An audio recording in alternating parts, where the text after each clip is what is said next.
highest amount of protein is found in? Highest amount of protein is found in per 100 ग्राम पर 100 ग्राम। ये question भी काफ़ी परेशानी बन जाता है एग्जाम में। आपसे पूछा था आप सब कौन सा ऐसा खाद्य पदार्थ है जिसके 100 ग्राम में पर 100 ग्राम में सबसे ज़्यादा प्रोटीन पाया जाए ग्राम्स में। ठीक है, ग्राम पर 100 ग्राम किस खाद्य पदार्थ का नाम लिया जाए। एग्जाम में कंफ्यूज करता है। एग्जामिनर पहला नाम वो लेता है कि साहब गवर्नमेंट ऑफ इंडिया, या हम देखते हैं एक तरफ तो आप सुनते हो संडे हो या मंडे, ठीक है, रोज खाओ अंडे, ये काफी प्रचारित सेंटेंस हुआ करता है। तो एक तरफ तो गवर्नमेंट आपको जो एडवर्टाइज कर रही है, प्रमोट कर रही है, वो कर रही है एग्स को। क्या गवर्नमेंट बोलती है संडे मंडे रोज खाओ अंडे। अब क्वेश्चन आता है आपके एग्जाम में, तो फिर ये बता दो कि प्रति 100 ग्राम पर 100 ग्राम कौन सा ऐसा खाद्य पदार्थ है जिसमें सबसे ज्यादा प्रोटीन पाया जाता है ग्राम्स में। पहला ऑप्शन जानबूझ के उसने आपको दिया एग, दूसरा ऑप्शन उसने दिया पल्स, तीसरा ऑप्शन उसने दिया आपको मीट, सोयाबीन और चौथा ऑप्शन उसने आपको दिया एक दूसरे नंबर फिश। प्रोटीन। हाँ, ये दूसरा क्वेश्चन आता है बेसिकली एग्जाम में, सबसे ज्यादा प्रोटीन किस में पाया जाएगा। इन चारों में से अगर देखा जाए तो सबसे ज्यादा प्रोटीन किस में पाया जाएगा। ये तो साहब अगर बात सोयाबीन करें दे देते प्रचार तो प्रसार की, तो सोयाबीन सबसे आता। ज्यादा प्रमोट तो एग को ही किया जा पल रहा है, से अंडे दिए को से सबसे ज्यादा प्रचारित किया जा रहा है। तो क्या इस क्वेश्चन का आंसर भी अंडा ही होना चाहिए। ठीक है, हाँ, आप लोगों के हिसाब से इसका आंसर क्या होना चाहिए, डिस्कस किया था मैंने क्वेश्चन सेशन में भी। सोयाबीन, सोयाबीन, कुछ लोग बोल रहे हैं सोयाबीन। ठीक है, तो एक तो इस कंफ्यूजन को हमेशा के लिए क्लियर कर लो। वो कह रहे हैं साहब ये एक बहुत बड़ी समस्या बनेगा एग्जाम में अपने लिए। चीन से अमेरिका से ले रखे हो, जापान से ले रखे हो, जो भारत से ले रखे हो, जो छोटा में समझेगा ना, किर्गिस्तान से, पाकिस्तान वो कह रहे हैं दो नाम बहुत बड़ी समस्या है, पहला नाम है सोयाबीन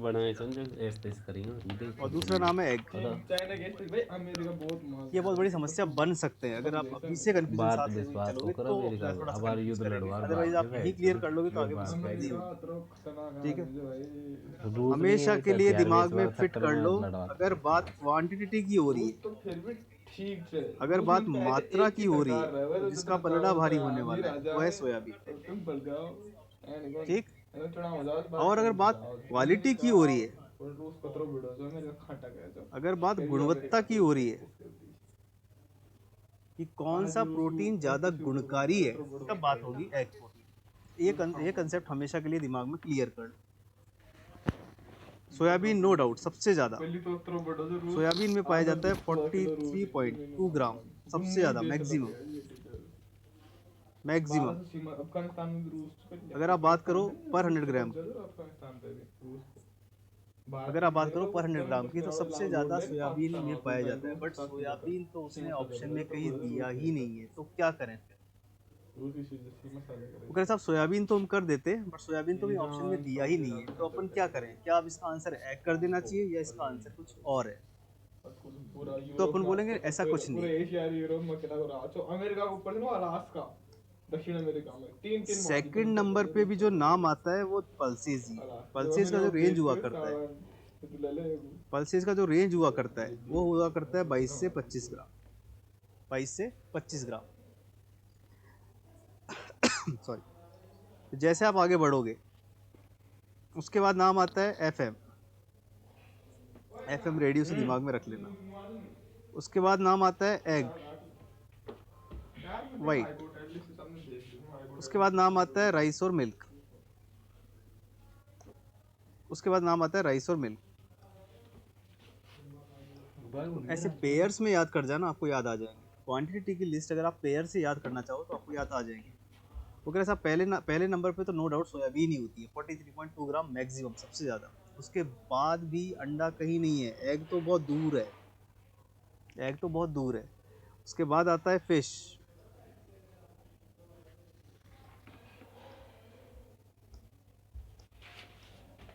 उसके बाद जो नाम आता है वो है फिश। उसके बाद जो नाम आता है वो है मीट। ठीक है। एग का मतलब एग ही है। वाइट का मतलब गेहूँ, वीट।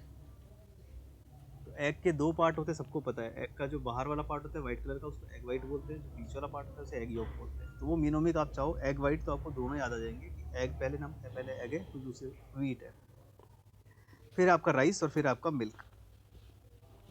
फिर है राइस, फिर है मिल्क, फिर कुछ नहीं है, सिर्फ गिनती है। 20 और 21, 12 और 13, 7 और 3। अगर रख सको तो लिस्ट याद रख लेना, जोड़े से याद रख लेना। अपना टारगेट सिर्फ इतना सा कि क्वांटिटी को लेके, मात्रा को लेके सबसे पहले नंबर पे हमेशा रहेगी सोयाबीन। अगर सोयाबीन ऑप्शन में नहीं है तो भी कोई बात नहीं, ठीक है, तो भी एग आंसर मत करके आ जाना। एग में 100 ग्राम में अगर आप बात करोगे, ठीक है, वो कह रहे साहब 100 ग्राम, 100 ग्राम एग प्रोटीन का मतलब क्या होता होगा? 100 ग्राम एग प्रोटीन का मतलब क्या होता होगा? तो हम बोलते हैं कि साहब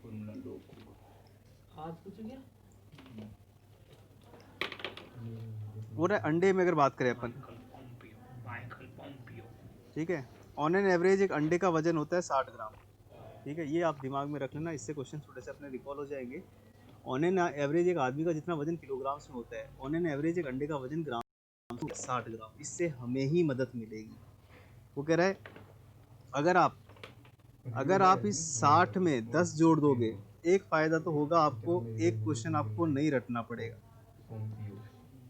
कि ऑन एन एवरेज एक अंडे से मिलने वाली ऊर्जा कितनी होती है। जितना इसका वजन है 10 जोड़ देना।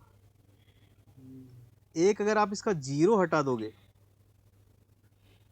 तो 6 ग्राम ही होता है इसमें प्रोटीन, और 6 ग्राम ही होता है इसमें फैट। 6 ग्राम ही प्रोटीन और 6 ग्राम ही फैट। ठीक है, तो एक तो आप एग का वजन थोड़ा सा दिमाग में रख लेना, इससे अपने को क्या थोड़ा सा कंफ्यूजन कम होगा। ऑन एन एवरेज एक अंडे का वजन उतना ही है जितना आपने बोला अभी normal adult healthy Indian reference man का 60 किलोग्राम, वहाँ किलोग्राम में था या ग्राम में होता है। आपसे पूछा है एक अंडे से मिलने वाली ऊर्जा कितनी होती है, आप उसी 60 में 10 जोड़ देना, आपको रिकॉल हो जाएगा 70 किलो के। आपसे पूछा जाए एक अंडे से मिलने वाला प्रोटीन कितना होता है, तो आप बोलना 60 में से 0 हटा दो, 6 ग्राम प्रोटीन। आपसे पूछा जाए एक अंडे से मिलने वाला फैट कितना होता है, आप 0 हटा देना, 6 ग्राम फैट। ठीक, तो कह रहे साहब अगर आप 100 ग्राम एग प्रोटीन की बात करोगे, 100 ग्राम एग प्रोटीन की बात करोगे, एक अंडे का वजन 60 ग्राम, तो 100 ग्राम का मतलब हो गया 2x, तो भी कितना आएगा 12 से 13 ग्राम। मतलब कुल मिला के क्वांटिटी के मात्रा के किसी क्वेश्चन में अगर आपको सोयाबीन और दालें मिल जाए तो उससे बेस्ट अवेलेबल ऑप्शन आपके लिए कोई भी नहीं होगा एग्ज़ाम में। ठीक, जैसे यहाँ आपने आइडिया लगा ही लिया, या फिर वो लिस्ट साफ साफ बता रही है कि एग से 100 ग्राम एग से मिलने वाला प्रोटीन तो मात्र 13 ग्राम है, जबकि सोयाबीन से मिलने वाला 43.2 ग्राम है। लगे हाथ एक और क्वेश्चन, जैसे अभी आपने अंडे के वजन से आपने उसकी ऊर्जा रिकॉल कर ली, उसका फैट रिकॉल कर लिया, उसका प्रोटीन रिकॉल कर दिया, ऐसे ही अगर आप सोयाबीन के प्रोटीन कंटेंट से पॉइंट हटा दोगे, दशमलव पॉइंट हटा दोगे, तो आपको इसकी ऊर्जा भी नहीं रखनी। अगर आपसे किसी पेपर में पूछा जाए कि साहब 100 ग्राम सोयाबीन से मिलने वाली ऊर्जा कितनी होती है, प्रोटीन तो आपको याद है ना 43.2, पॉइंट दशमलव हटाना होगा तो आपको ये भी रिकॉल हो जाएगा 432 किलो कैलोरी। तो ये तो रहा क्वांटिटी। बात करते हैं क्वालिटी की। वो कह रहा है क्वालिटी से रिलेटेड क्या क्या क्वेश्चन आ सकता है। क्वालिटी से रिलेटेड क्वेश्चन आते हैं कि साहब क्वालिटी इंडिकेटर, तो आपसे पूछेंगे which is the best quality indicator, which is the best quality indicator for proteins. मतलब मान लिया egg protein is the best protein, but quality indicators तो होंगे, बिल्कुल है साहब। हमसे क्या पूछते हैं एग्जाम में, सबसे ज़्यादा बेस्ट क्वालिटी इंडिकेटर कौन सा माना जाता है एग की क्वालिटी को जज करने के लिए। तो अगर आपके ऑप्शन में दिया हुआ है DIAAS, दियाज, ठीक है, तो ये बेस्ट प्रेफरेबल चॉइस है अगर ये दिया हुआ है। अगर ये दिया हुआ नहीं है तो सेकंड चॉइस बनेगी आपकी PDCAAS, सेकंड चॉइस। और अगर ये भी ऑप्शन में नहीं है तब आपकी चॉइस बनेगी NPU। एक आप इस क्वेश्चन को तैयार कर लेना, अगर बात करते हैं एग जो प्रोटीन है बेस्ट क्वालिटी प्रोटीन है, मान लिया क्वालिटी इंडिकेटर्स होते होंगे, बिल्कुल होते हैं साहब। तो आपसे पूछते हैं कि साहब 4 ऑप्शन दिए जाएंगे, उसमें से पूछेंगे सबसे बेस्ट क्वालिटी इंडिकेटर कौन है। आज की डेट में है दियाज, DIAAS, समझाता हूँ क्या है। अगर वो आपके ऑप्शन में नहीं दिया हुआ है तो सेकंड आपको टिक करना है PDCAAS। वो भी अगर आपके ऑप्शन में नहीं दिया हुआ है तब अपने को टिक करना होता है NPU। क्या मतलब है इन तीनों इंडिकेटर्स के, क्या मतलब है इन तीनों इंडिकेटर्स के, क्वालिटी इंडिकेटर्स के, क्वालिटी इंडिकेटर्स। पहला जो शब्द है दियाज, पहला शब्द है दियाज, दूसरा शब्द है PDCAAS और तीसरा शब्द है NPU। तीसरा शब्द है NPU। फुल फॉर्म भी दी जा सकती है, कम देता है बट दी जा सकती है। तो बता देता हूँ, ये है आपका डाइजेस्टेबल, ये है आपका डाइजेस्टेबल, इंडिस्पेंसेबल, ये है आपका digestible, indispensable, amino acid score, ये है आपका protein, digestibility, corrected amino acid score, और ये है आपका नेट प्रोटीन यूटिलाइजेशन, ये है आपका नेट प्रोटीन यूटिलाइजेशन। तो 3 नाम तो कम से कम दिमाग में रख के जाना एग्जाम में, अगर आपसे एग्जामिनर पूछ रहा है। अगर आपको दियाज मिल जाता है तो बेस्ट इंडिकेटर ये है, अगर दियाज नहीं है तो PDCAAS है, अगर वो भी नहीं है तब अपन बोलेंगे नेट प्रोटीन यूटिलाइजेशन, तब अपन बोलेंगे नेट प्रोटीन यूटिलाइजेशन। तो एक आपका हुआ digestible indispensable amino acid score, एक आपका हुआ protein digestibility corrected amino acid score, एक आपका हुआ net protein utilisation, net protein utilisation. 3 नाम आप दिमाग में रखेंगे, ठीक है। पहली चॉइस दियाज, ये नहीं है तो PDCAAS, और अगर ये भी नहीं है तो net protein utilisation, net protein utilisation. और क्या क्वेश्चन बनता है, तो सब एग को बेस्ट प्रोटीन बताने वाला, एक्सप्लेन करने वाला जो ऑप्शन होता है वो होता है net protein utilisation, net protein utilisation. Egg protein का NPU, एग प्रोटीन का NPU होता है 96 मैक्सिमम, मैक्सिमम एग प्रोटीन का NPU होता है 96 मैक्सिमम। तो जैसे आपने बोला सोयाबीन में मात्रा से अगर बात करें तो 43.2 ग्राम पर 100 ग्राम सबसे ज़्यादा दुनिया में, उसके बाद दालें। ऐसे अगर आपसे कोई पूछे कि साहब एग को आप क्यों बेस्ट प्रोटीन बोलते हो, एग को आप क्यों बेस्ट क्वालिटी प्रोटीन बोलते हो, बेस्ट क्वालिटी प्रोटीन, तो आपको बोलना है क्योंकि साहब इसका जो NPU वैल्यू है, नेट प्रोटीन यूटिलाइजेशन वैल्यू है, वो है मैक्सिमम 96, ठीक है। और 3 इंडिकेटर में पूछे वरीयता क्रम तो वो हमने बता दिया, पहला दियाज, दूसरा PDCAAS, तीसरा NPU। इनकी डिटेल्स अपने पास अवेलेबल हैं बट उसमें जाने का कोई बहुत ज़्यादा सिग्निफिकेंस नहीं है, उसमें बहुत ज़्यादा डीपली वो आपसे क्वेश्चन नहीं एक्सपेक्ट करता है। वो आपसे सिर्फ पूछता है बेस्ट इंडिकेटर कौन सा है और प्रोटीन, एग प्रोटीन की क्वालिटी को जज कैसे करते हो। तो आप बोल रहे साहब जो नेट प्रोटीन यूटिलाइजेशन वैल्यू है वो सबसे ज़्यादा है इसकी, 96 सबसे ज़्यादा।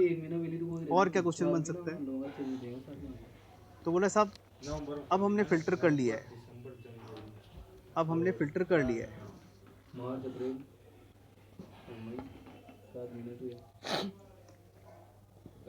ठीक है। बात होती है क्वालिटी की, एग बेस्ट, बात होती है क्वांटिटी की, सोयाबीन या फिर पल्सेस बेस्ट, वो तो सब सही है, नहीं शायद 2 टाइप इंटरेस्ट। क्यों, क्योंकि आपने यहाँ बोला 43.2 ग्राम मैक्सिमम और यहाँ बोला 22 से 25 ग्राम सेकंड मैक्सिमम, लगवा दो तो लग रहे यहाँ आप बोलते हो NPU 96। तो भरतो ही फार्म तो भर, तेरे काम ही यही है हमारे तरह और नर्सिंग फिर सुन लेना, अगर तू तो भर ऑप्शन में 96 नहीं है और 100 है चलेगा। अरे काई भी कौन सिलेबस में, सिलेबस अगर ऑप्शन में 96 नहीं है, उसने 100 दिया हुआ है तो वो भी चलेगा, उसको कहते कोई बुराई नहीं है, ठीक है। बेस्ट प्रेफरेबल चॉइस रहेगी आपकी 96, ये मिल जाए तो ठीक है, नहीं तो आप 100 भी करके आ सकते हो। हर वकील 100-200 रुपए दे दे भाई, फाइल लगा दे। NPU की लिस्ट में अगर बात करें, हाई कोर्ट सेकंड नंबर पे आता है मिल्क, दशवारी परीक्षा काउ मिल्क, उसके बाद आता है मीट, उसके बाद आता है फिश, जो तो खाएगा उसके बाद आता है राइस, ठीक है। और सोयाबीन तो बहुत दूर है, सोयाबीन तो बहुत दूर है, मात्र 55। सोयाबीन का होता है मात्र 55, ठीक। इसका आप चाहो तो याद रख सकते हो।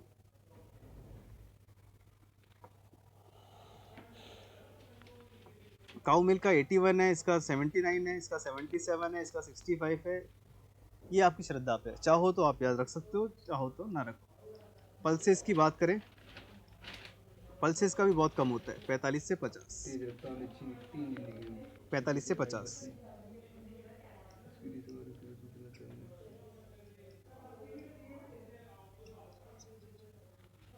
12 ग्राम। तो हमारे काम इस स्लाइड में, हमारे काम के जो क्वेश्चन है वो तो सिर्फ यही है, ठीक है। क्वांटिटी को लेके दो नाम, एग बहुत दूर है, सिर्फ 12 ग्राम प्रोटीन होता है पर 100 ग्राम। हाँ, बात क्वालिटी की होगी तो नेट प्रोटीन यूटिलाइजेशन 96 मैक्सिमम, 100 अगर ऑप्शन में है, 96 नहीं कोई बात, 100 भी टिक करके आ सकते हो, ठीक है। सोयाबीन का मात्र 55 होता है, ठीक है। सोयाबीन का जो एनपीयू है मात्र 55। तो अगर कोई पूरी लिस्ट याद नहीं रख पा रहा है तो कोई बात नहीं, एटलीस्ट एग, सोयाबीन और पल्सेस, इनके कंसेप्ट को आप थोड़ा दिमाग में फिल्टर करके जाना, कौन क्वांटिटी में जीतता है और कौन क्वालिटी में जीतता है। तो कह रहे साहब इसीलिए आपने एग प्रोटीन को, इसीलिए आपने एग प्रोटीन को दो नाम दिए, कोर्ट को मान से तारीख को गलत काम इसीलिए आपने एग प्रोटीन को दो नाम दिए, दूसरा वकील ले लिया वो तारीख, ठीक है। पहला नाम वो दूसरा वकील से ना वो बी ले दे सी और पी, ये वकील भी ले दे इसकी तारीख पे दूसरा नाम। वकील इज्जत क्वेश्चन तारीख सिंपल बढ़ाओ सा आएगा, इनकम से नहीं। एग्जामिनर आपको बोलेगा कि साहब name the protein which is known as biological complete protein, name the protein which is known as biologically complete protein. या फिर एग्जामिनर बोलेगा name the protein which is known as reference protein, name the protein which is known as reference protein, ठीक है। तो ऐसा शब्द P. तो अगर कोई पूरी लिस्ट याद नहीं रख पा रहा है तो कोई बात नहीं, एटलीस्ट एग, सोयाबीन और पल्सेस, इनके कंसेप्ट को आप थोड़ा दिमाग में फिल्टर करके जाना, कौन क्वांटिटी में जीतता है और कौन क्वालिटी में जीतता है। तो कह रहे साहब इसीलिए आपने एग प्रोटीन को, इसीलिए आपने एग प्रोटीन को दो नाम दिए हुए हैं, इसीलिए आपने एग प्रोटीन को दो नाम दिए हुए हैं, ठीक है। पहला नाम BCP, दूसरा नाम। क्वेश्चन सिंपल सा आएगा, एग्जामिनर आपको बोलेगा कि साहब name the protein which is known as biological complete protein, name the protein which is known as biologically complete protein. या फिर एग्जामिनर बोलेगा name the protein which is known as reference protein, name the protein which is known as reference protein, ठीक है। तो ऐसा शब्द आते ही अपने दिमाग में ले आना कि अच्छा यार सबसे ज़्यादा एनपीयू एग प्रोटीन का था 96, तो सबसे ज़्यादा क्वालिटी प्रोटीन तो इसी को ही माना जाता है। सबसे ईजीली एनपीयू का मतलब ऐसे समझ लीजिए, सबसे ज़्यादा ईजिली डाइजेस्टेबल होने वाला जो प्रोटीन अगर वर्ल्ड में कोई है तो एग प्रोटीन ही होता है बेसिकली। तो जो आपको जितने अमीनो एसिड मिलने चाहिए वो भरपूर मात्रा में मिल जाते हैं। एग प्रोटीन की खासियत हुआ करती है all essential amino acids are present, all essential amino acids are present। दूसरी खासियत हुआ करती है all vitamins are also present, रोज के मैं 5 अंडे खाता हूँ। all vitamins are also present ब्राह्मण हूँ except, पर अंडे खाता और अंडे जरूरी हो except न्यूट्रिशन बड़ा बड़ा विटामिन सी। तो हमने लगभग आपको सारे क्वेश्चन बता दिए हैं प्रोटीन से रिलेटेड, एग प्रोटीन से रिलेटेड, जो कि एग्जामों में पूछे। All vitamins are also present except vitamin C. Question 9 date of birth सारे तो हमने लगभग आपको सारे क्वेश्चन बता दिए हैं प्रोटीन से रिलेटेड, एग प्रोटीन से रिलेटेड, जो कि एग्जामों में पूछे गए हैं। एक तो पूछा गया है कि बायोलॉजिकली कंप्लीट प्रोटीन किसको बोला जाता है, एग प्रोटीन। एक पूछा जाता है कि अगर आप किसी प्रोटीन को कंपेयर करना चाहते हो तो किससे करोगे, तो जो अपने आप में परिपूर्ण है उसी से करेंगे, एग प्रोटीन से। तो अब बायोलॉजिकली कंप्लीट प्रोटीन भी अपन बोलते हैं एग प्रोटीन को, रेफरेंस प्रोटीन बोलते हैं एग प्रोटीन को। एग प्रोटीन की खासियत सारे एसेंशियल अमीनो एसिड्स इसमें प्रेजेंट होते हैं, पाए जाते हैं। एक और खासियत, सारे विटामिन भी होते हैं, केवल एक को छोड़ विटामिन सी नहीं होता, बाकी सारे विटामिन पाए जाते हैं एग में, कंप्लीट एग में। कंप्लीट एग की बात करोगे, कंप्लीट एग की अगर बात करोगे तो सारे विटामिन भी पाए जाते हैं, सिर्फ विटामिन सी को लेके। तो क्वांटिटी और क्वालिटी और अमीनो एसिड्स और इनको लेके जो कंफ्यूजन अपन दूर कर पाए हैं, उनके बिहाफ पे कुछ कोशिश करना है, ठीक है। क्वेश्चन एग्जाम जो अपने क्वेश्चन से ट्रैक हो जाएंगे अपने से। नेक्स्ट मैक्रोन्यूट्रिएंट, दूसरा मैक्रोन्यूट्रिएंट जो आता है जिसे सबसे ज़्यादा खाया जाता है, that is carbohydrate. That is carbohydrate, उठा लिया खाओ they maximum part of our diet, maximum part of our diet, लेकिन ऊर्जा की फॉर्म में, कैलोरीज की फॉर्म में। कितना? 50 से 70%, maximum part of our diet carbohydrate. Carbohydrate से रिलेटेड अच्छे क्वेश्चन क्या देखे गए एग्जाम में? एक तो पूछते हैं कि साहब कार्बोहाइड्रेट होती क्या भला है, कार्बोहाइड्रेट होती क्या भला है ये बता दो। तो आप बोलना कुछ नहीं, छोटी सी केमिस्ट्री दिमाग में रखनी है, हल्की सी केमिस्ट्री। तो कह रहे हैं नेचर वाइज या तो ये है एल्डिहाइड या फिर ये है कीटोन्स। ये सारी नौकरी फैलती है हाई कोर्ट में एलडीसी में हो जाता है। मैं वापस दोहरा देता हूँ, तगड़ी या छाप तो है एल्डिहाइड या कीटोन, दोनों कभी नहीं हो सकता। कोई भी कार्बोहाइड्रेट या तो एल्डिहाइड होगा या फिर कीटोन। एंट्री भी थोड़ी सी और खासियत, बिल्कुल इसमें एक से ज़्यादा पाए जाते हैं OH ग्रुप, एक से ज़्यादा पाए जाते हैं OH ग्रुप, ठीक है, जिसे आप बोलना पसंद करते हो हाइड्रोक्सी ग्रुप। वह काई से तो अगर आपसे कोई पूछे प्रोटीन को एक शब्द में बता दो, तो आप बोलना साहब ऐसा कोई एल्डिहाइड या फिर ऐसा कोई कीटोन जिसमें एक से ज़्यादा OH ग्रुप पाए जाते हैं, पॉलीहाइड्रोक्सी एल्डिहाइड या फिर पॉलीहाइड्रोक्सी कीटोन। पटारे को कौन का आते सिलेबस जैसे तो ग्लूकोज एग्जाम्पल होता है पॉलीहाइड्रोक्सी एल्डिहाइड, रीजनिंग कौन है गाइस फ्रक्टोज एग्जाम्पल होता है वो होता है पॉलीहाइड्रोक्सी कीटोन। इतनी केमिस्ट्री तो आप इतनी तो आप दिमाग में रख के जाना कि कार्बोहाइड्रेट को डिफाइन कैसे करें। कोई भी एल्डिहाइड या फिर कीटोन जिसमें एक से ज़्यादा OH ग्रुप, हाइड्रोक्सिल ग्रुप पाए जाते हैं, उस कंपाउंड को अपन नाम देना पसंद करते हैं कार्बोहाइड्रेट। जैसे एल्डिहाइड में ग्लूकोज एग्जाम्पल है, कीटोन्स में फ्रक्टोज एग्जाम्पल है। इतना डालो जोगियों नहीं पूछ रहा कोई भी। विलेज चांदनवास पोस्टर तो क्लासिफाई करने का तरीका गाँव जी पूरी चांदनवास लगभग हमने सब पढ़ा हुआ है, ये डालो करेक्टर ठीक। ओकरा क्लासिफिकेशन की बात करें तो जो सबसे छोटे हुआ करते हैं उन्हें हम नाम देना पसंद करते हैं मोनोसेक्राइड। उसके बाद जो इम्पोर्टेंट नाम आता है वो आता है डाइसेक्राइड, और उसके बाद जो इम्पोर्टेंट नाम आता है वो होता है पॉलीसेक्राइड। तो 3 नाम अपने को दिमाग में रखने हैं कि जो सबसे छोटे हुआ करते हैं, सबसे सिंपल जो हुआ करते हैं वो हुआ करते हैं मोनोसेक्राइड, ठीक है। 2 मोनोसेक्राइड मिलकर आपस में बनाते हैं डाइसेक्राइड। एक कैटेगरी और होती है ओलिगो, ओलिगो। तो कह रहा है जो सिंपलेस्ट फॉर्म है, जो सिंपलेस्ट फॉर्म है, जो सिंपलेस्ट फॉर्म है वो तो है आपका मोनोसेक्राइड। जब 2 मोनोसेक्राइड आपस में मिलते हैं, जब 2 मोनोसेक्राइड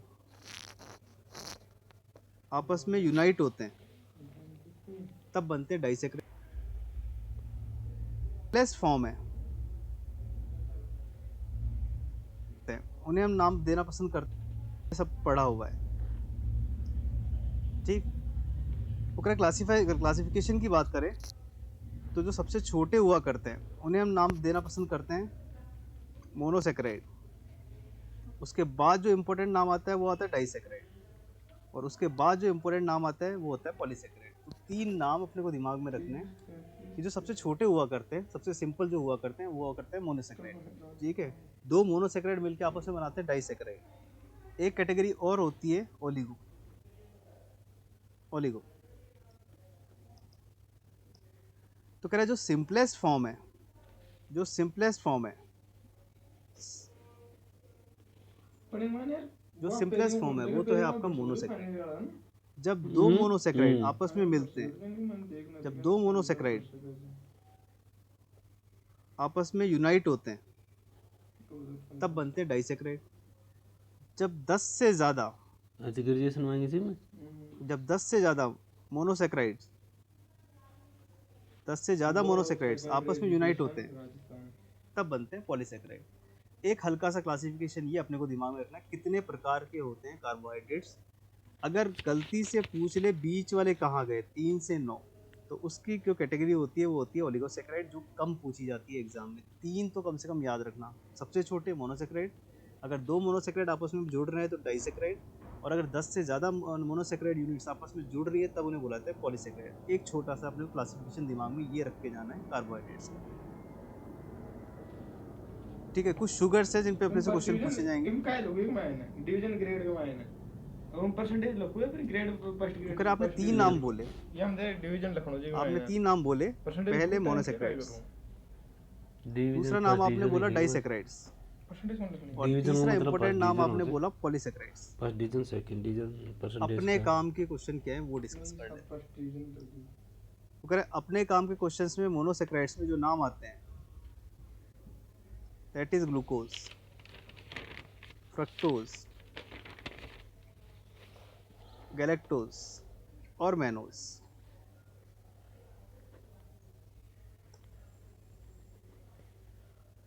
एक नाम आता है डेक्सट्रोज, डेक्सट्रोज या फिर डी ग्लूकोज।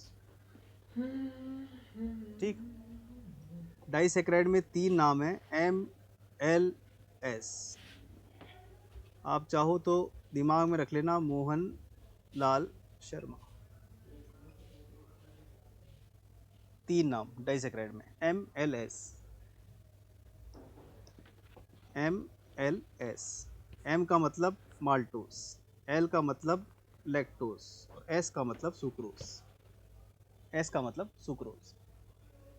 ठीक है, पॉलीसेक्राइड में जो हमारे काम के नाम है, पॉलीसेक्राइड में पहला नाम होएगा आपका ग्लाइकोजन, ग्लाइकोजन। दूसरा नाम होगा आपका स्टार्च, तीसरा नाम होगा आपका सेलुलोज।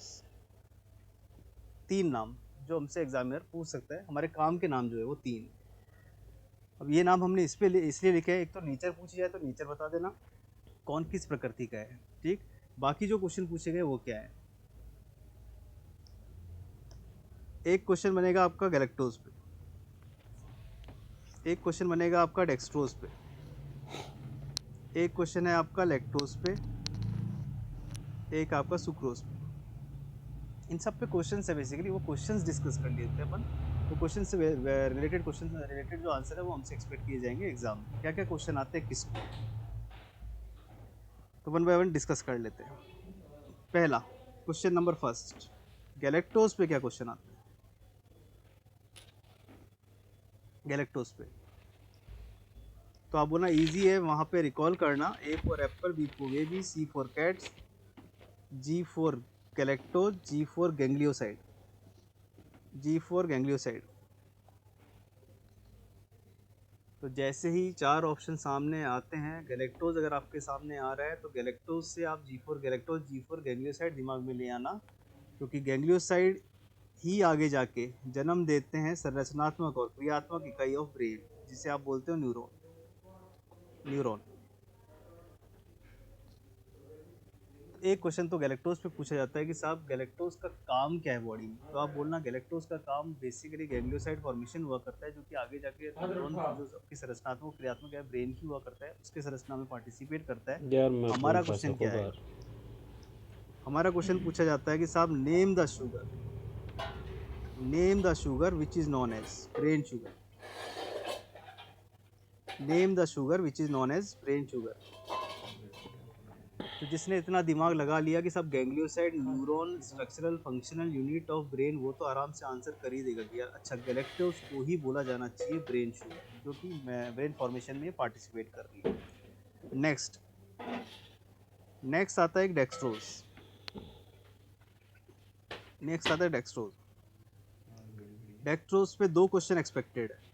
पहला, इसको डी ग्लूकोज के नाम से भी दिया जा सकता है, वो आप देख लें। ठीक है। दूसरा, आपसे पूछा जाएगा name the sugar which is known as grape sugar. आपसे पूछा जाएगा name the sugar which is known as grape sugar, तब अपने को आंसर करना होता है डेक्सट्रोज। एक आप ये क्वेश्चन डेक्सट्रोज पे थोड़ा सा तैयार करके जाना। एक आता है आपका ठीक है। दूसरा, आपसे पूछा जाएगा name the sugar which is known as grape sugar. आपसे पूछा जाएगा name the sugar which is known as grape sugar, तब अपने को आंसर करना होता है डेक्सट्रोज। एक आप ये क्वेश्चन डेक्सट्रोज पे थोड़ा सा तैयार करके जाना। एक आता है आपका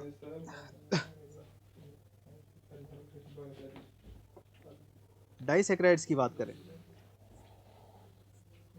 डाइसैकेराइड्स की बात करें, एक क्वेश्चन तो आता है आपका लैक्टोज पे, लैक्टोज पे।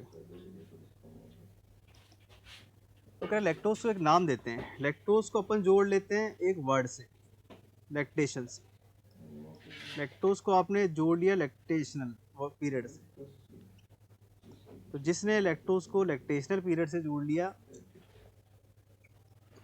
इस एग्जाम का तो क्वेश्चन ये गलत नहीं होगा। आपसे दूसरा क्वेश्चन पूछा जाता है कि साहब name the sugar which is known as milk sugar. तो after delivery of a child जो पीरियड होता है उसका आप नाम ही क्या देते हो, लैक्टेशनल पीरियड। फिर उस नाम से ही रिकॉल कर लेना कि यार मिल्क शुगर किसको बोला जाए। मिल्क शुगर अपन किसको बोलना पसंद करते हैं, lactose. Lactose lactational period milk sugar. ठीक है। एक आप ये तैयार करके जाएंगे। एक आपसे पूछता है सुक्रोज पे क्वेश्चन, सुक्रोज पे क्वेश्चन, सुक्रोज पे क्वेश्चन आता है कि साहब एस से आप याद कर लेना, एस से आप रिकॉल कर लेना शुगर केन, एस से आप रिकॉल कर लेना शुगर केन। तो जिसने शुगर केन रिकॉल कर लिया उसका एक और क्वेश्चन सही होने की संभावना है। वो कहेगा साहब एग्जाम में क्वेश्चन पूछा जाता है name the sugar which is known as cane sugar, name the sugar which is known as cane sugar. तो हर क्वेश्चन के पीछे कुछ ना कुछ लॉजिक है, कुछ ना कुछ कंसेप्ट है। तो आप बहुत ज़्यादा डीप कंसेप्ट, डीप केमिस्ट्री अगर हम नहीं समझ पाते या नहीं जानना चाहते हैं, जिससे हमारा कोई लेना देना नहीं है, कोई बात नहीं। जो इंपॉर्टेंट क्वेश्चंस बार बार रिपीटेड हो, फ्रिक्वेंटली पूछे जा रहे हैं, उन्हें तो हम तैयार करके जाएंगे। नेक्स्ट जो कैटेगरी है लास्ट, पॉलीसेकेराइड वाली। नेक्स्ट जो कैटेगरी है पॉलीसेकेराइड, उसमें बोल रहा है कि साहब आपने 3 नाम लिखे। पहला ग्लाइकोजन, दूसरा आपने लिखा स्टार्च, तीसरा नाम आपने लिखा सेलुलोज।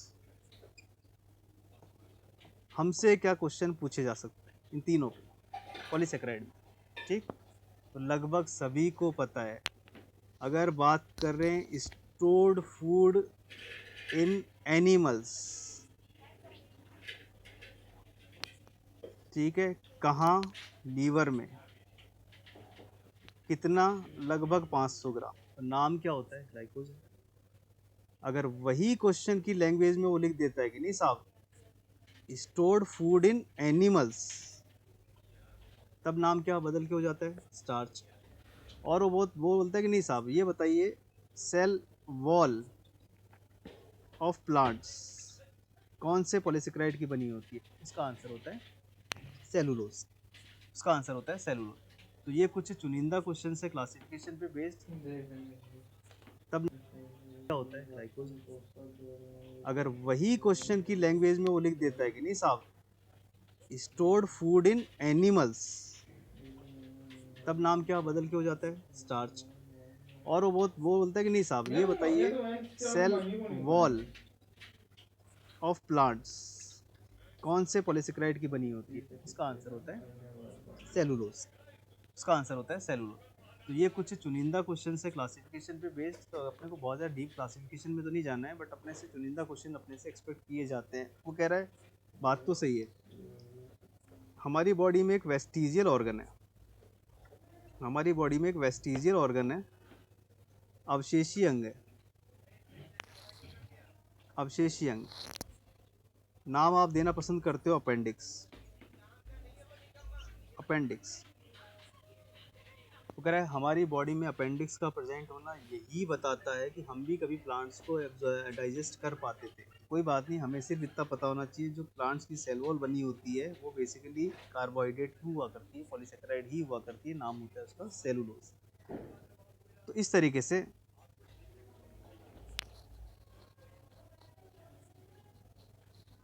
वो ये कह रहे, अगर हमसे पूछ लिया जाता है कभी भी किसी भी एग्जाम में कि साहब किसको बोले brain sugar,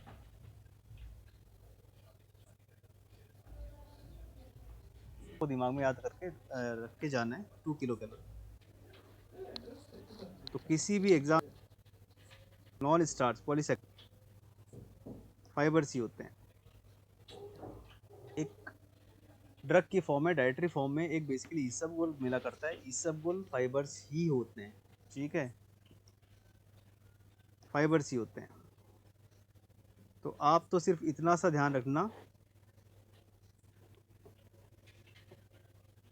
non starch polysaccharides, non starch polysaccharides.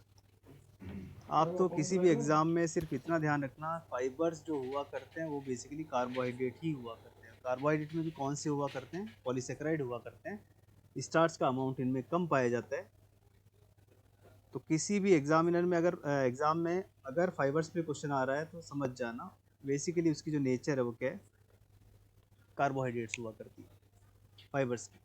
और क्या क्वेश्चन पूछे जाते हैं फाइबर्स पे, एक क्वेश्चन पूछा जाता है जैसे आपने बोला 1 ग्राम फैट से 9 किलो कैलोरी, 1 ग्राम प्रोटीन या कार्बोहाइड्रेट से 4 किलो कैलोरी, 1 ग्राम अल्कोहल से 7 किलो कैलोरी। तो फाइबर्स से भी ऊर्जा मिलती है, बिल्कुल मिलती है। 1 gram of fibres, 1 gram of fibres अगर आपसे पूछा जाए किसी भी एग्जाम में तो मिलने वाली ऊर्जा है 2 किलो कैलोरी। 2 किलो कैलोरी, ये आपको दिमाग में याद करके रख के जाना है, 2 किलो कैलोरी। और क्वेश्चन क्या पूछा जाता है, ठीक है, और क्वेश्चन पूछा जाता है इंडिकेशन, कहाँ यूज़ किया जाता है फाइबर्स को, इंडिकेशंस, इंडिकेशंस कहाँ यूज़ किया जाता है फाइबर्स को, ठीक है। तो पहला नो डाउट, पहला कॉन्स्टिपेशन, पहला कॉन्स्टिपेशन। दूसरा डायरिया में भी किया जा सकता है, डायरिया में भी किया जा सकता है, ऐसा कुछ नहीं, दोनों में यूज़ किया जाता है, कॉन्स्टिपेशन में भी यूज़ किया जाता है, डायरिया में यूज़ किया जाता है। इंपॉर्टेंट जो इसका वो है, मेन जो इसका इंडिकेशन है वो तो कॉन्स्टिपेशन है, ठीक है। थर्ड, और कोई यूज़, प्रिवेंशन, प्रिवेंशन के पॉइंट ऑफ व्यू से, प्रिवेंशन के पॉइंट ऑफ व्यू से, ठीक है, डायबिटीज़ हुआ, ओबेसिटी हुआ, ठीक है, आपका कॉर्नरी हार्ट डिजीज़ हुआ, इसमें भी यूज़ किया जाता है फाइबर्स को। एक होता है इसका आरडीए, इसका आरडीए होता है 40 grams per day, 40 grams per day. और सबसे ज़्यादा किस में पाया जाता है, रिचेस्ट सोर्स, रिचेस्ट सोर्स, तब हम नाम लेते हैं फेनुग्रिक सीड्स, फेनुग्रिक सीड्स।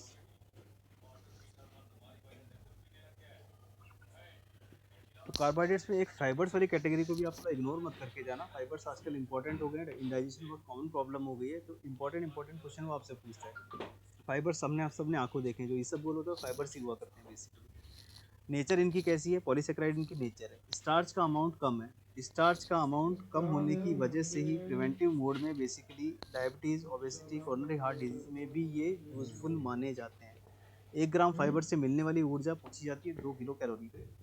कहाँ यूज़ करते हैं, मेनली कॉन्स्टिपेशन में करते हैं, डायरिया में भी इंडिकेटेड है, कर सकते हैं, ऐसा कुछ भी नहीं है।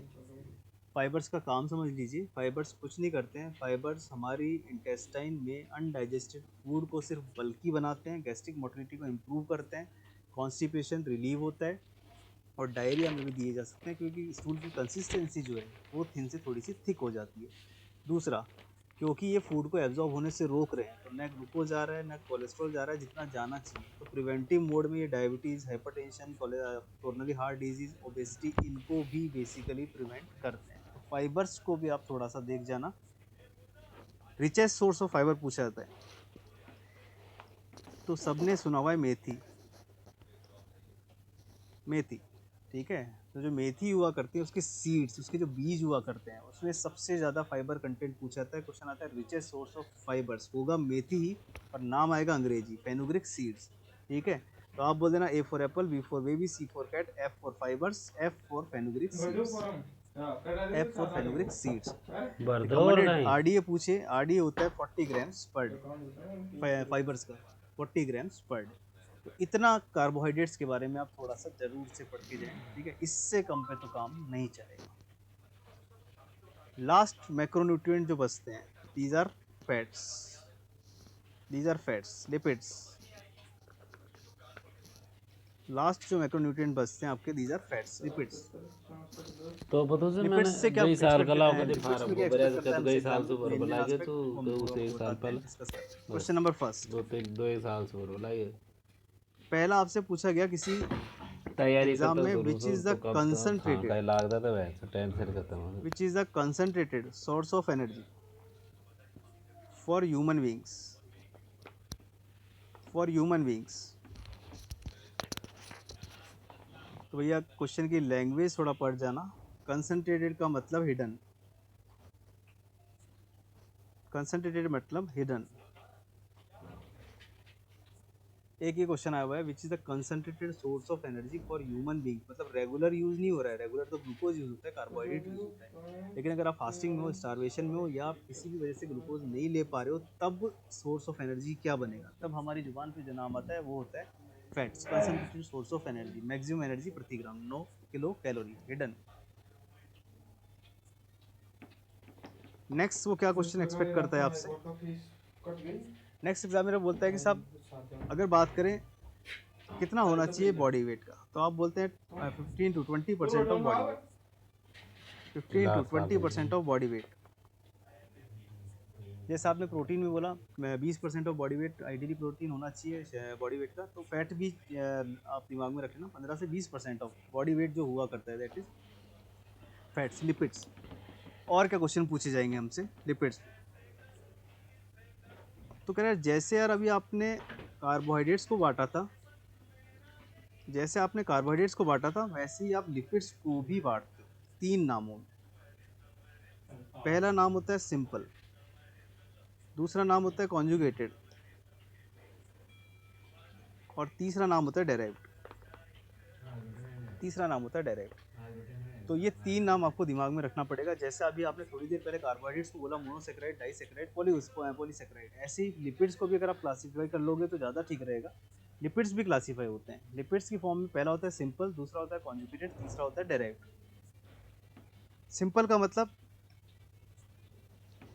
ठीक है, simplest form, simplest form of lipid. Conjugated का मतलब जिसमें लिपिड तो है पर लिपिड के साथ साथ कोई नॉन लिपिड पार्ट भी अटैच है, उसको अपन बोलते हैं कॉन्जुगेटेड, ठीक है। और डेराइव्ड का मतलब होता है डेरिवेटिव्स, डेराइव्ड का मतलब होता है डेरिवेटिव्स ऑफ लिपिड्स। तो इन शब्दों का मतलब तो ये हुआ करता है।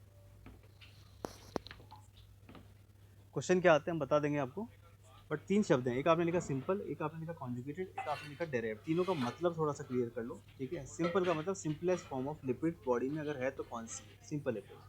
कॉन्जुगेटेड का मतलब इसमें मेजर पार्ट तो लिपिड है, लेकिन कोई दूसरा जो पार्ट है उसकी नेचर लिपिड की नहीं होती है, नॉन लिपिड पार्ट भी उसमें अटैच है, कॉन्जुगेटेड होगी।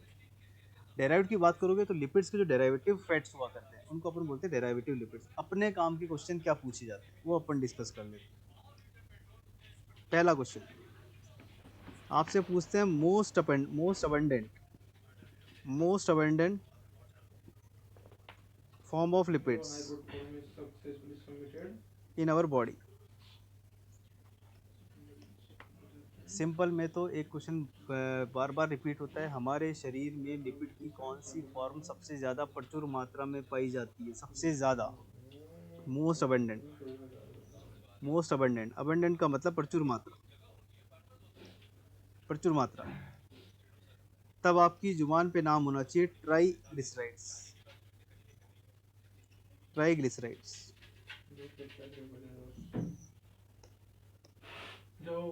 ट्राइग्लिसराइड्स, ठीक है। सिंपल में तो सिर्फ एक क्वेश्चन, ठीक है, चाहो तो सीधे भी रिकॉल कर याद करके जा सकते हो कि साहब which is the most abundant form of lipids in our body, हमारी बॉडी में सबसे ज़्यादा पाए जाने वाले लिपिड की फॉर्म कौन सी है, तब आपको आंसर करके आना होता है ट्राइग्लिसराइड्स। कॉन्जुगेटेड में बोलता है कॉन्जुगेटेड में एक नाम याद करके जाना होता है सबसे ज़्यादा इम्पोर्टेंट, और वो है लाइपोप्रोटीन। लाइपोप्रोटीन, ठीक है। लाइपोप्रोटीन्स का मतलब जिसमें लिपिड्स भी हैं और थोड़ा सा प्रोटीन भी है। तो सेकंड कैटेगरी है लाइपोप्रोटीन, ठीक है। लाइपोप्रोटीन्स का मतलब जिसमें लिपिड्स भी हैं और थोड़ा सा प्रोटीन भी है। तो सेकंड कैटेगरी है, सेकंड कैटेगरी है जो आपकी कॉन्जुगेटेड वाली, सेकंड कैटेगरी कॉन्जुगेटेड वाली। कॉन्जुगेटेड वाली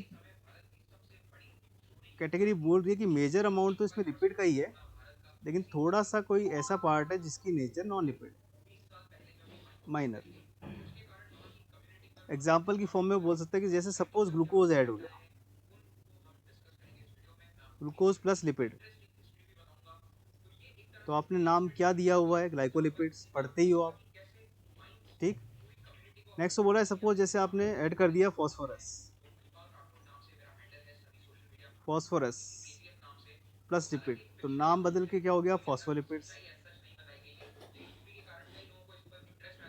तो कॉन्जुगेटेड का मतलब ज़्यादा तो लिपिड है, लेकिन दूसरा कोई छोटा सा पार्ट और भी है, ठीक है। हमारे जो काम का नाम है, हमारे काम का नाम है लाइपोप्रोटीन, हमारे काम का नाम है लाइपोप्रोटीन।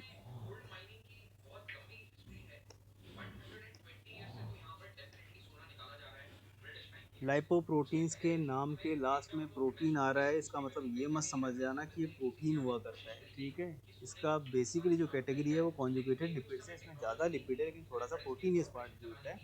दो इसकी वैरायटी हैं जिस पे क्वेश्चन बनता है, तीन वैरायटी हैं।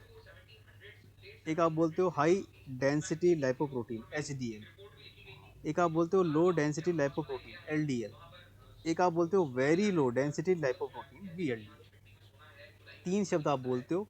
हमारे लिए क्वेश्चन क्या बनता है, हमारे लिए क्वेश्चन बनता है कि साहब एग्जामिनर आपसे पूछता है कि कार्डियक बेनिफिट्स के हिसाब से, हमारे क्वेश्चन बनता है कार्डियक बेनिफिट्स के हिसाब से, कार्डियक बेनिफिट्स के हिसाब से, ठीक है, किसका लेवल क्या होना चाहिए। इतना सा क्वेश्चन आपसे एग्जाम में पूछा जाता है कि कार्डियक बेनिफिट्स के हिसाब से या कॉरोनरी हार्ट डिजीज़ के या कोलेस्ट्रॉल डिपोजिशन के प्रिवेंशन के हिसाब से किसका लेवल क्या होना चाहिए। तो जिसके नाम में हाई आ रहा है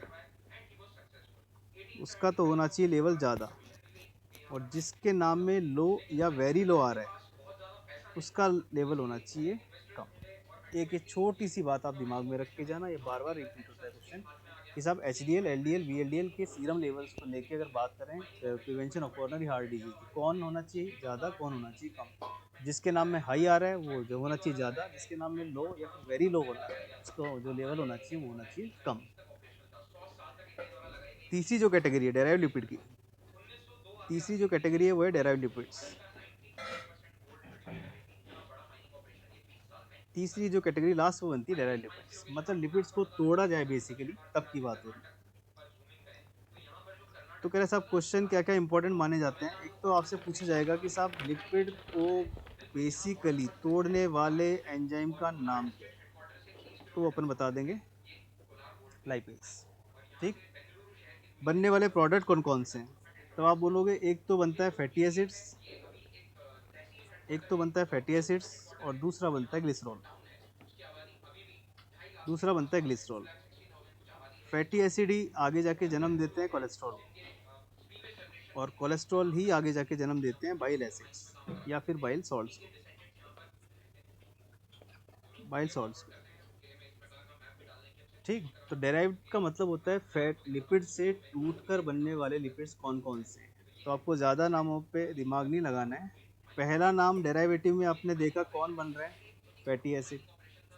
दूसरा नाम डेराइवेटिव में कौन बन रहा है, कोलेस्ट्रॉल। और तीसरा नाम डेराइवेटिव में कौन बन रहा है, बाइल एसिड्स या फिर बाइल सॉल्ट। तो जैसे आपने कार्बोहाइड्रेट के क्लासिफिकेशन पे इंपॉर्टेंट क्वेश्चन जनरली जो डिस्कस किए थे, इसी तरह आप लिपिड्स के क्लासिफिकेशन में भी जो इंपॉर्टेंट क्वेश्चन अपने से पूछे जाते हैं वो तो हम समझ के जाना ही। वो कह रहा है आपने तीन भागों में बांटा, सिंपल, कॉन्जुगेटेड और डेराइव। सिंपल में आपसे क्वेश्चन पूछा जाता है which is the most abundant form, जुबान पे नाम होना चाहिए ट्राइग्लिसराइड, सबसे ज़्यादा पाए जाने वाला, प्रचुर मात्रा में पाए जाने वाला फॉर्म लिपिड की simple form, that is triglyceride. Next आपसे पूछा गया कॉन्जुकेटेड। कॉन्जुकेटेड का मतलब ज़्यादा लिपिड है लेकिन दूसरा वो कोई पार्ट है वो भी है नॉन लिपिड नेचर का, कम मात्रा में। जैसे ग्लूकोज होता है तो ग्लाइकोलिपिड, फास्फोर होता है फॉस्फोलिपिड, हमारे काम का जो शब्द है वो है लाइपोप्रोटीन। नाम में प्रोटीन आ रहा है लेकिन होते लिपिड से, कॉन्जुकेटेड कैटेगरी दो से मिलकर बना है। कार्डियक डिजीज के प्रिवेंशन के हिसाब से कौन पहला जो नाम आता है वो आता है आपका फैटी एसिड, सबसे फर्स्ट नाम जो आता है फैटी एसिड्स। फैटी एसिड्स ही आगे जाके बनाते हैं कोलेस्ट्रॉल, कोलेस्ट्रॉल ही आगे जाके बनाते हैं बाइल एसिड्स या फिर कोलेस्ट्रॉल। तीन नाम ये अपने को दिमाग में रखना है, इससे ज़्यादा डीप केमिस्ट्री नहीं जाएगा वो, बट इस पे बेस्ड क्वेश्चन आपके को पूछे जाएंगे। जैसे अगर आपसे पूछ ले कि सब which is the precursor of bile acid, तो आप बता देना कोलेस्ट्रॉल। अगर आपसे पूछे which is the precursor of cholesterol, fatty acid. इस तरह के क्वेश्चन देखे गए हैं एग्जाम्स में क्लासिफिकेशन को लेकर। इनको आप थोड़ा सा क्लियर करके रखना क्लासिफिकेशन।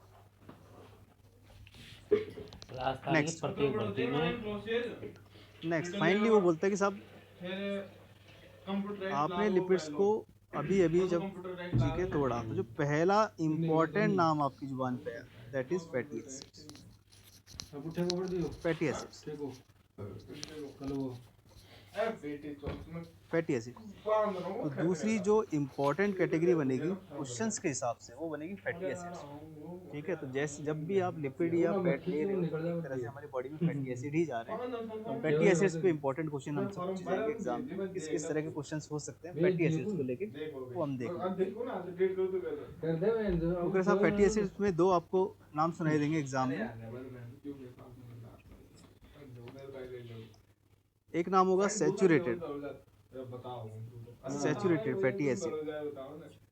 एक नाम होगा अनसैचुरेटेड, एक नाम होगा अनसैचुरेटेड फैटी एसिड। एक नाम होगा सैचुरेटेड फैटी एसिड, एक नाम होगा अनसैचुरेटेड फैटी एसिड। किस पे क्या क्वेश्चन आता है हम थोड़ा सा देख लेते हैं।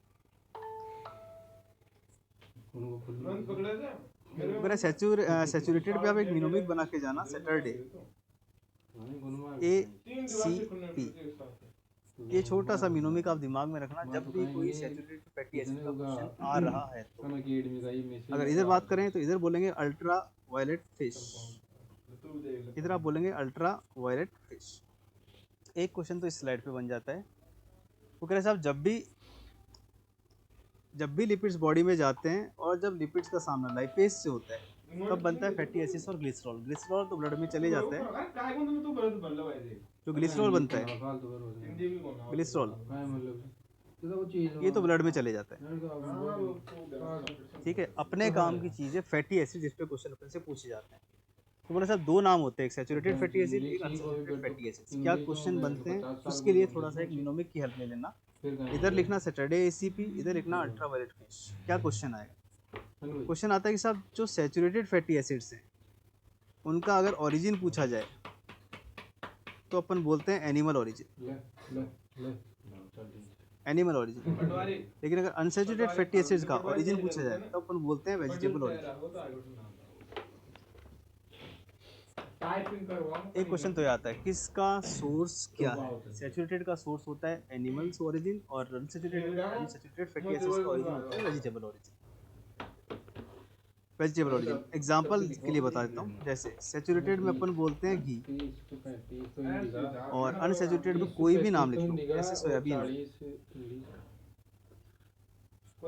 जैसे सोयाबीन ऑयल अनसैचुरेटेड। ठीक, लेकिन कुछ अपवाद भी हैं।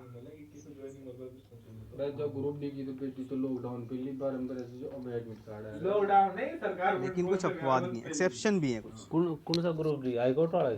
कुछ अपवाद भी हैं, एक्सेप्शन भी हैं।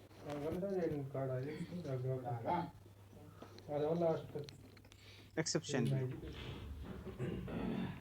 ठीक है, वो कह रहा है कि साहब सैचुरेटेड फैटी एसिड्स का ओरिजिन जनरली एनिमल्स के थ्रू आया करता है, जैसे घी हो गया।